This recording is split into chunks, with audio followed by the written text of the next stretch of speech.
All right, let's talk about what's going on with the US economy because it is flashing some serious warning signs right now. And if you're not paying attention, it could have some real consequences for your money. We're talking about investors getting nervous about America, interest rates shooting up, and the whole financial system getting a reality check we haven't seen since the great financial crisis. Let's break down what's really going on. Okay, it all kicks off with this number.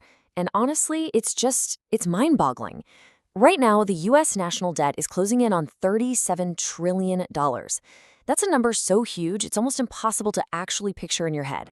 But here's the really wild part. The speed. The debt is set to grow by another $1 trillion every 3 months. The pace is absolutely insane. Okay, so you see these giant, crazy numbers. But what does that actually mean for you, for your bank account, for your retirement, for your investments? How does this massive problem in Washington eventually find its way to your doorstep? Well, to get there, we've got to wrap our heads around the sheer scale of this thing. Let's call it America's $1 trillion problem.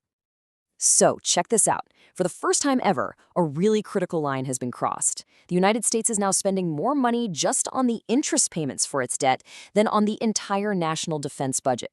To put that in perspective, think about your own budget. Imagine if the interest on your credit cards and loans suddenly cost more than your entire grocery bill for the year. That's kind of where we are as a country, and, that's just not sustainable. What's happening right now? It's not totally new if you look back at history. The billionaire investor Ray Dalio, he has this really interesting framework for looking at these exact moments, and he calls it the changing world order. Dalio basically says there's this cycle that just repeats itself over and over again throughout history.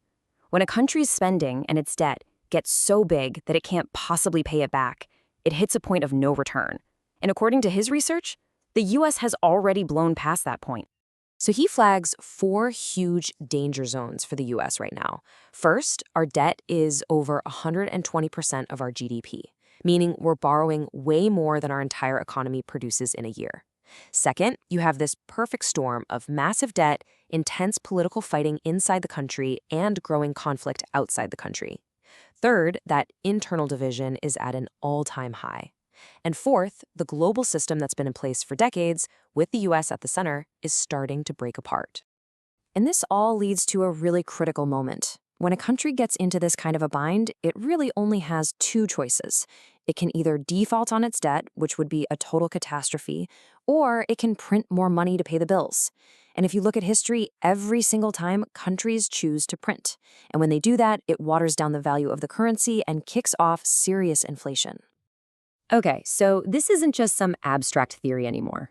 We're seeing real, tangible signs that the foundation of the dollar is starting to get a little shaky. Just recently, the big credit agency Moody's did something pretty major. They downgraded the outlook for the US from stable to negative. See, for ages, US debt was seen as the safest investment on planet Earth, with a perfect AAA rating. This downgrade is a huge warning flare. So why the sudden change of heart? Well, Moody's laid it out pretty clearly. Congress can't seem to get a handle on the debt. The government is expected to spend way more than it brings in for the foreseeable future. Spending on big programs is going up. And on top of it all, higher interest rates are making the whole problem way more expensive. Basically, the math just isn't adding up. So that begs the question, who actually owns all this debt? Who are we on the hook to? Well, a big chunk is held by Americans, but a full 25%, a quarter of it, is owned by foreign buyers. We're talking countries like Japan, the UK, and China. And lately, they're not as hungry for our debt as they used to be. And that is a really, really important signal from the market. Foreign countries and investors are buying fewer US government bonds. It's simple supply and demand, right? When there are fewer buyers, the seller, in this case the US government, has to offer a better deal to get people interested. That better deal is higher interest rates. This is a big part of what people are talking about when they say de-dollarization. The world is slowly but surely becoming less reliant on the dollar. Warren Buffett put it perfectly. The interest rate on government debt, that's like the bedrock for everything else in finance. He says when that so-called risk-free rate goes up, the value of every other investment in the country has to adjust downwards to compete. It's a ripple effect that touches literally everything, from the stock market to the value of your house. Okay, so that's the problem. It's big, it's complicated, but what can you actually do about it? How do you build a financial defense plan? Let's walk through 6 steps you can take. All right, step 1, don't hold a ton of excess cash. Remember what happens when countries get into this jam? They print money. And when they print more money, every dollar you have buys a little bit less. Now, you absolutely need an emergency fund, but a pile of cash just sitting there for years is basically a melting ice cube in an inflationary world. Step 2 is all about diversification. And I don't just mean owning different stocks, but diversifying away from a pure US dollar focus. In a world where the dollar might not be as dominant, it makes sense to own a mix of things. That could be international companies, or it could be hard assets like gold, which historically do well when people lose a little faith in regular currency. Number 3 is maybe the hardest but also the most important. Ignore the scary headlines and just keep buying. It's so tempting to panic and sell when things look bad, but study after study shows the best way to build wealth long-term is to just consistently invest, month after month, through the good times and the bad. It's about time in the market, not trying to time the market. All right, step 4, your single most powerful weapon in all of this, your income. A steady paycheck or business income is your foundation. The absolute worst thing that can happen in a down market is being forced to sell your investments at a loss just to pay your bills. A reliable income lets you ride out the storm without touching your portfolio.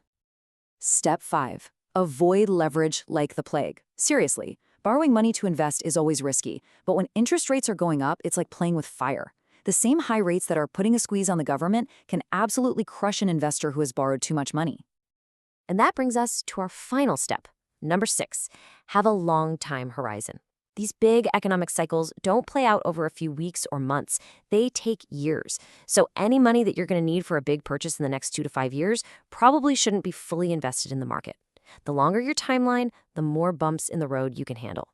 So look, the path we're on with debt and spending, it just doesn't seem sustainable. But if you understand what's happening, if you get the historical playbook, you can position yourself differently. Which raises the final question. For those who are prepared, is the coming decade a crisis to be feared or an opportunity to be seized?